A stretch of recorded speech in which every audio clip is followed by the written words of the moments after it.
jou daaglikse CLF inspirasie, vir jou kinders ook. Wat God beloof het, is vir julle en vir julle kinders en vir almal wat daar ver is. Vir almal wat die Here ons God na hom toe sal roep. Handelinge 2 vers 39. Ons begin nou by die boek Handelinge. Dit vertel vir ons wat gebeur het nadat Jesus opgevaar het na die hemel. Die disippels, wat ook apostels genoem is, moes nou die werk van Jesus voortsit. Judas, wat Jesus verraai het, was nie meer by hulle nie en Matthias is as die 12de apostel gekies. Petrus het die leiding geneem en die mense op Pinksterdag toegespreek.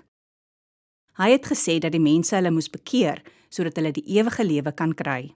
Wat 'n vreugde om te weet dat God aan almal wat hom dien, ja, ook hulle kinders, na hom toe roep. Die Here het alle mense lief en wil nie dat een verlore gaan nie. Kom ons bid saam.